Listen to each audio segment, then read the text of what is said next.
Frankly, we need encouragement just like everyone else does. And so I was asked to come down and help lead a discussion group down there. There was 2 of us that led this. I and another pastor by the name of Jeff Lovell out of Wisconsin. We co-taught together, and it was a full-day discussion group from 9 to 4, where we basically ministered to several pastors of small churches, being 125 or less in this. And so we're just going to do a little presentation. The deacon told me, said, you know what, you don't have to spend the week doing a sermon, but if you could at least do a presentation, since we help sponsor this, help pay for it. So there's kind of a missions report, so to speak, for you guys, so that you know that I actually did show up, and I actually did what I said I was supposed to do, okay? Jim Capaldo was down there, and he can verify this, all right? So the Converge 2019 conference was Unleash. That was the theme of it. The goal, of course, was to encourage pastors to go out and really unleash the gospel, so to speak. It's to go out with a sense of excitement, recognizing that God can do everything that God promises he can do. And sometimes we forget that. And sometimes we don't really act like God can do what he promises we'll do. And so it was just a matter of, frankly, trying to unleash us as ministers to do what it is that God's called us to do. So I got a bunch of pictures here I'm going to show you guys. We're just going to kind of walk through day by day what we did. Starting out with Monday, it was my beautiful bride's first time on a commercial airliner. She's flown small planes quite a bit. Our nephew actually has a pilot's license, so she's done quite a bit, but never on a commercial airliner. This is us in Omaha, bright and early on a Monday morning. There's us in the airplane. We mistakenly got the wrong motion sickness medicine, so Monday was a miserable day for my bride. She never got sick, but you feel bleh, right? Which was hard because Monday night we went out for some amazing seafood, and when you feel bleh, you don't want to eat amazing seafood. But she recovered, and that was a good thing. But there we are. Now we're down in Orlando. It's late at night. You can see she's still just bleh, not feeling so good. Orlando, you got to understand Orlando. It's the largest tourist destination in the world. Okay, they had 100 million visitors there last year. So the Orlando airport is also massive. You actually shuttle from the terminal to parking. I mean, it's just crazy, okay? They say, one of the pastors down there who lives, he said, if you did a major theme, not a minor theme, if you did a major theme every day in Orlando, it would be 62 days before you repeated yourself. Okay? That's how much is happening in Orlando. So this was us trying to figure out this huge airport, having a great time there. It's been over 20 years since I've flown commercial. Things have changed since then. All right, a little nerve-wracking. Now, I had a good friend who's a manager down in Florida of a Chick-fil-A, and he sent me a little gift to upgrade my car from what the church was going to get. So we got a Camaro. Let me tell you, all right? If you're driving around in the big city, a little piece of advice, okay? Get something with amazing brakes, awesome acceleration, and fun to drive, okay? Because you are going to need something that will handle well, because those guys are nuts, and you got to be nuts too to survive, okay? So that thing was it was a riot. Now, it was cold down there, okay? I mean, we hit like 54 for the high on Wednesday, and we only got to put the top down 3 days. We were suffering for Jesus, but we made it, and it was just a great time, okay? Yeah, y'all laugh, because what, it was 8 below up here? Don't throw things, that's not kind. All right, moving on. This is Converge headquarters. Their campus down there was amazing. They've been there for less than 5 years at these headquarters. I'm going to show you some pictures here. This is the big headquarters. You can see behind, that's all Converge backyard. They've got a pond back there that's stocked with fish. If I'd have known that, I'd taken my fishing pole. They said there's probably some 10-pound bass swimming around in that thing, all right? It's just amazing. You can see the landscaping. Again, this is all on Converge property. That's their building in the background. It's just gorgeous. Rachel played around with the camera, got some different pictures going on there. It's just a beautiful thing. The trees with the moss hanging. It was just a gorgeous piece of property. And so we enjoyed that immensely. On Tuesday morning, we had to be there at dark 30. You can see the sun's not even up yet. That tent was where we had some of our breakout sessions. On Tuesday, there were 43 different breakout sessions they had. There were over 500 people in attendance, and so you got to choose, out of those 43, you had to choose 4 that you wanted to attend. And we did attend one in that tent there. You can see our car parked in front of it as well. We were one of the first ones there that morning. We had to check in as facilitators. But it was, again, just beautiful. Just absolutely beautiful down there. This is one of the tents. The guy speaking there, okay, is Dr. Bruce Hoppler. Bruce Hoppler is the one who contacted me, wanting me to come down. We have a bit of a relationship with him. He knows who Rachel and I are a little bit, of course, but when our first year here, when we went to Sioux Falls to the Heartland Annual Conference, that's just our district, Bruce Hoppler was one of the speakers. And Brian Aquilina was with us, and he got done speaking just on some hurts that he'd experienced in ministry, and God kind of led us to go up and talk to him. For about 30 to 45 minutes, Bruce Hoppler spoke some truth into Rachel and I's life. And then he prayed for us and prayed over us. And Brian and Clean will tell you they were there. I mean, there were some tears that were shed, but there was some healing that happened because of Dr. Bruce Hoppler for us in our own ministry. And so I just think very highly of the man. And we was able to go to 2 of his sessions. He is phenomenal. And we walked away on Tuesday feeling just extremely encouraged by what we learned in these sessions, things for us to bring back, practical tools. There was just a lot that we got out of Tuesday morning and Tuesday afternoon. It was phenomenal for us. During the day, we broke out for lunches. In the background are food trucks. They bring in food trucks, okay? And so then you got to choose what you wanted off those food trucks. And they had options galore, of course. And they were only there one day because on the second day, they brought different food trucks, okay? And so you had to kind of choose. Did you see the tables were all outside? That's where we ate, was primarily outside in the sun. And man, we were just, again, suffering for Jesus, but somehow we made it, okay? On Tuesday, between supper and the last session, we had 2.5 hours, and it was 72 degrees. So we are not going to go inside. So we put the top down on the car, and we made a quick Walmart run, and we had a riot driving around. In Florida, there's no straight roads. Well, there are some, but very few. So we got to drive through some gated communities. It was just beautiful drive to see the scenery and all that stuff. And so that was us Tuesday, just having a great time, pretending to like each other. We're on this drive. You can see that we're dressed fairly comfortable. There was a lady walking down the sidewalk, walking her dog, scarf, gloves, hat, coat. It was 70 degrees. She was dying. I'm like, man, are you kidding me? But anyway, it was kind of funny. Here's Wednesday. Wednesday was my all-day thing. So Wednesday morning, I kind of kicked that thing off. And you can see I'm there kind of in the center, and then Pastor Jeff Lovell is off to the left there. And we had a group of men. There were, I think, 25 pastors there. Now think about it. If each of their church was about 100 people, that's 2,500 people that these men are impacting. Okay? So a pretty big impact basis we have for this group, what this peer-to-peer thing could do. Because these pastors come in, some are coming in, they're all coming with questions. Some are coming in just extremely discouraged. Some are coming in fairly encouraged, but they all have questions. What can we do? How can we think through this? And so we got a lot of group think going on. We had a lot of input that Jeff had and that I was able to give through my years of experience, and it was just an amazing time. Rachel took a bunch of pictures of the presentations going on there, and you can see here in the back that chart. I got to fill all that in with my atrocious handwriting, but I took my time and they could read it. All right, it's not quite cross between English and hieroglyphics, but close. But we made it mostly English that day. But it was just a long day that went extremely fast. Does that make sense? It was one of those things, it was several hours, but the time flew. And we had some great time, great discussion, and it was just an amazing thing to be part of that with those group of guys. And they kind of fluctuate a little bit. We had some guys come in and out, but man, we enjoyed it immensely. Capaldo sat in, he's our district rep. He sat in there for the morning time, so a little over half the time he was in there, and he himself thought it went very well for us also. It was very encouraging to have him in there and sit just to kind of help me out when I needed it. We had a time of worship Tuesday night. I guess I got these pictures out of order. Tuesday night, we were missing a few pastors yet. They weren't all quite in here, but there was over 500 people with this worship on Tuesday night. And it was like going to a concert. I'll be honest with you. My ears were almost bleeding afterwards. Jim was in the front row, and he said you could feel the floor vibrating. It was really loud. Kalina would have loved it. I mean, she would have found it awesome, but it was just still a great thing to worship. It was so amazing, and the speakers they had were just top-notch. It was just an incredible experience for us.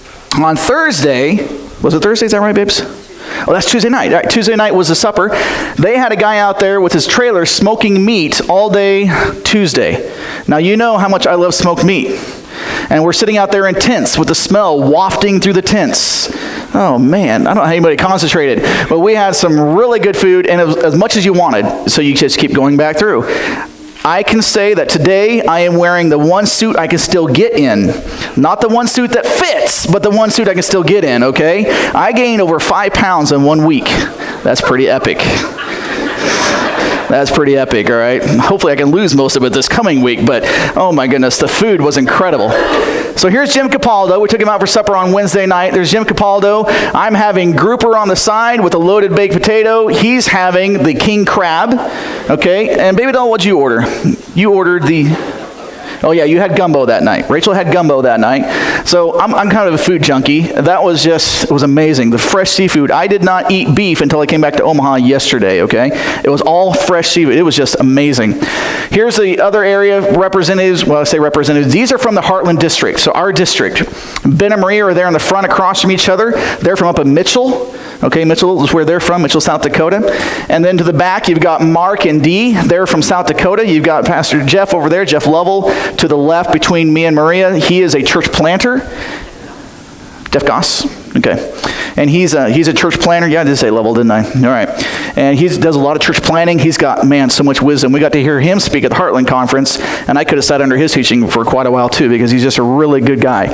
So these are all guys who went all the way down to Florida from Heartland. We had a great time. Jim took us all out for lunch Thursday, and we had a great time together there. Thursday after lunch was a networking time. If you wanted to, there was a couple excursions that was basically shopping, and I didn't really want to go shopping to Disney, and neither did Rachel. She's a thrift store shopper, not a Disney store shopper. I'll spit it out in a minute. So she's never been to the beach. So we drove 2.5 hours to Clearwater Beach, okay? And it was awesome. She's never seen the beach before, and it was just a great time. The sand, it felt like baby powder. That's how soft it was. Just amazing to be able to do that. Go to the beach. We got pictures out there on the pier number 60 out there at Clearwater. We watched the sunset, and so it gradually came down. I was there for about 2.5 hours. We had a picnic supper out there on the beach, and it was just a great time for all of us who got through it. You can kind of see the sun's going down a little bit more as we get there. Just beautiful pictures. Beautiful scenery. Rachel took one with this next one with her camera, and it was just really, really gorgeous to be able to see that sunset. And her first experience on the beach was just fun to do that with her. Friday was my hog hunt. That's called a swamp buggy. I want one. You can build it. Let's do this. I'm thinking, guys, we're redneck enough. All right, it's slow and it's awkward. The seats are up there on top. By the time you sit up there in the seats, you're probably 10 to 12 feet off the ground. You do that for visibility because you drive that thing. The hog hunt is as redneck as it comes. You drive through the undergrowth. When a hog runs out, you shoot it. Okay. What can be better than shooting from a moving vehicle at live animals, all right? I don't know why you farmers won't let us do this because it's just a great time. Anyway, all right, moving on. So there I am. We got there early on Friday morning. Really early on Friday morning. This is us going in. Those two guys sit in what we call the jump seat or the hot seat. They're the shooters. Okay, so they both get guns when we get in. We're driving into the place at that point. We haven't loaded up yet. And so they're the guys who they get to shoot the hogs. We got two guys sitting behind plus a driver who kind of helps spot them because we're a little bit higher up. And then you just go for it. This is us looking down on the UTV. All right, so we had a side-by-side. We're looking down on that one. That was the chase vehicle. You need a chase vehicle. I'll tell you why in just a moment, all right? These things are fun. So there we are in the swamp buggy rolling around. Now the swamp buggy is slow. It has the turning radius of a ship, okay? It's slow, it's awkward. So when you see a hog, if for some reason you can't shoot the hog or you get a bad shot, that's when the UTV comes in. Well, at one point in the morning, we had one guy left to shoot a hog. He was the guy who lined it up. His name is Lee Stevenson. He is vice president of Converge or something like that. He's way up in Converge. I don't know what it is he does. He does church plant strengthening is what he does, okay? But him and I are kin, all right? We are just blood brothers. And so he lined up this hunt, and he is hardcore, okay? He would fit in here at Grace. He's just a hardcore kind of guy, all right? So he's the only one who hasn't got his hog yet. And I spotted a boar, and so we're off in he was on the buggy, Lee was, and he couldn't get a shot. So the driver of the UTV said, Lee, come with us. We're going to chase this thing down. Well, I'm sitting in the back seat of the UTV with a guy by the name of Pat, and we are chasing this thing across 360 acres of property. At one point, the UTV is in a four-wheel sideways drift on sand while Lee is leaning out the side with his Glock shooting at the hog running in front of us. Okay? It doesn't get any better than that for a guy. I'm just saying. And those things will take a lot of hits because he hit I don't know how many times he hit it. You can see the dust fly before it finally keeled over. It keels over. We slam on our brakes. We're too close to it, so we back up. When we back up, a hog that we had ran over come running out from behind us and takes off across the field. And at that point, we're already full of tags, or if we filled our slots already, so we had to let that one go. But it was just, oh man, guys, you got no way of describing this. This is better than a deacon meeting, all right? This is just super exciting stuff. I'm such a redneck. All right. So there's my hog. I got the second largest one, and I didn't want a big one, okay, because they kind of taste a little bit gamey. I want a smaller one. So this, it's just under 100 pounds live weight. They're going to ship it up here, and my plan is to have, at some point, either at a potluck, I'm going to cook the whole thing, smoke the whole thing, and bring it here for potluck, or we'll just have a cookout.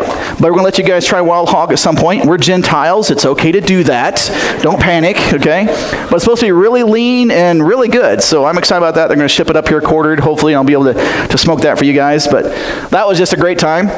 I had a friend in Kansas City who sent us a gift to be able to pay for the hog hunt. So again, just a reminder, the church, you guys gave $1,600, okay? Now we spent a little over $3,000, but you guys gave $1,600, but a lot of that was on fun stuff, okay? It wasn't necessarily ministry stuff, it was fun stuff. And the hog hunt didn't come out of what you guys did, the Camaro didn't come out of what you guys did, none of those things did, because you guys only paid the $1,600, okay? So I just want to reassure you. What's that? I want some of your friends. I know you do. Janet, if you would only be as friendly as me, you know, and I'm awesome and humble. You haven't figured out why. Well, God says to be kind to small kids and dumb animals. And I'm not sure which category I fit in, but it's one of those. Anyway, that was a great time. The thing is, when you put a hog down, when you get a hog, they're not always dead, right? So you come up and you put a headshot in them. Well, mine, I got a headshot on. That thing was dead. But Lee, one of the other pastors, didn't realize they come running up with the UTV and he's shooting at it with his handgun. I'm like, dude, it's already dead. Quit killing my hog again. All right, I'll grind it up myself. Anyway, we had a great time with that. We had fun. There's all 6 of us with our hogs. We all got some. Lee got a nice boar. This one right down here, the second from the left, was a really nice boar. That was that one we chased down. It was about 250, 300 pounds. Great time. Dennis. You can't run very fast with that rope around it.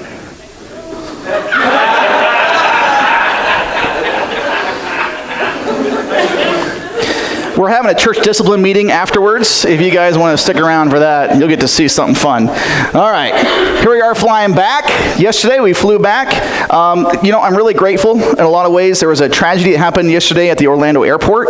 A TSA agent committed suicide by jumping off the hotel into the airport atrium, because there's a hotel attached to the airport, and that delayed all flights. And we were out just prior to that happening.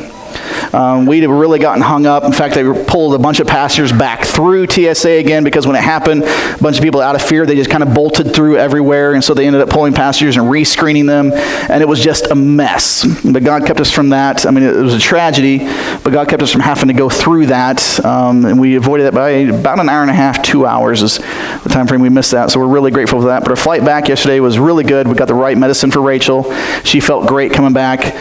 I had a huge I didn't eat it all, in Omaha. Finally had some beef in Omaha. It was just a great time.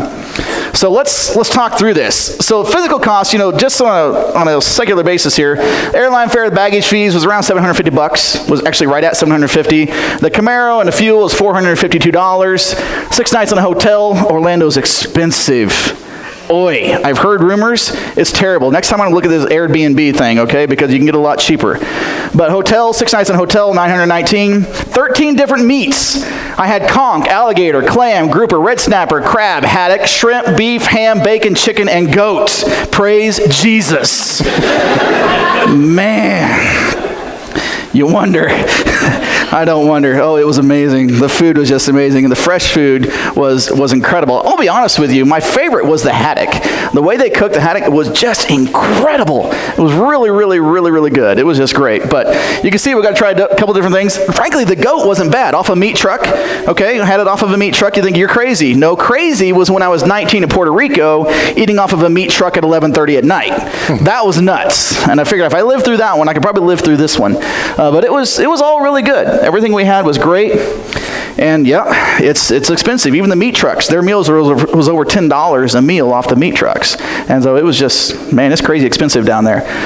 But we had a good time. So you look at that, and the hog hunt was $250 plus shipping the meat, which I don't know what that's going to be yet. And so, I mean, you look at the final cost, and it's immeasurable, right? The cost is measurable. Expensive. I didn't put down the right number, but it's expensive. A little over $3,000 again is what we spent. In fact, just a few pennies over $3,000 what we spent. That's pretty expensive. Let's think about this from the spiritual perspective for just a moment. We had group worship with over 500 people, which for us was amazing. But we had 25 small church pastors ministered to and encouraged.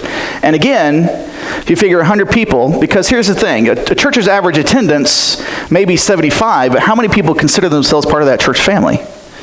I mean, we have over 150 people here at Grace that consider themselves to be part of our family.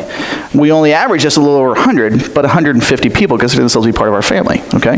Because there's always people missing. So you figure that's 2,500 people, quite possibly, who are affected by the presentations that we did down there in Converge, all right? That's a lot of people.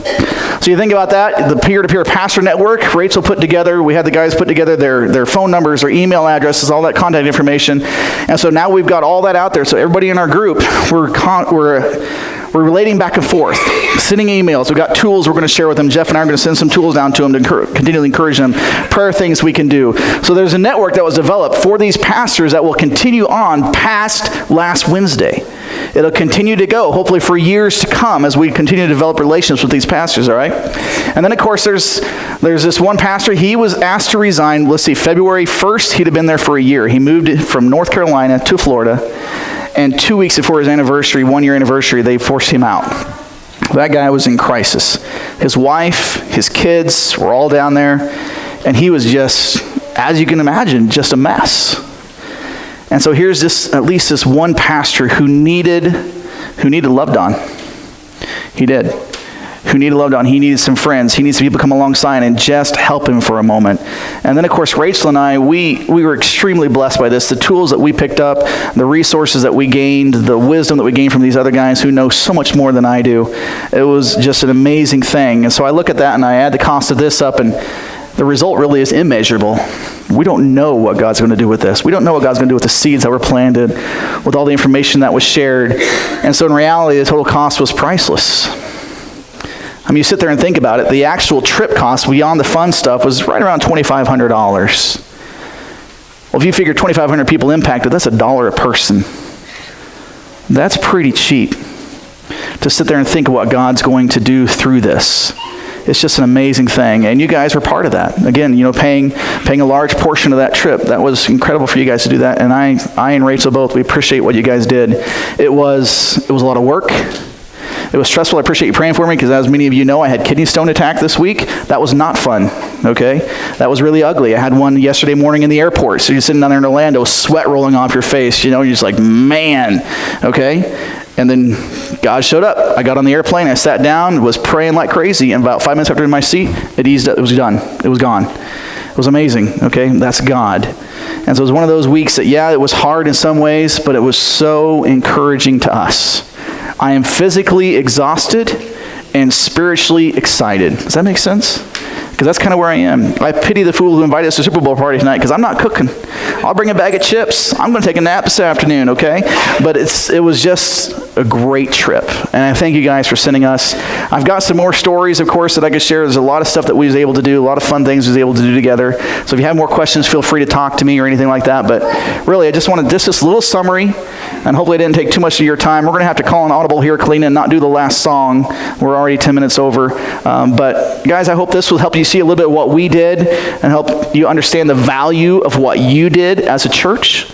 Because we're just a band of brothers uniting together to help a bunch of different churches all over the nation.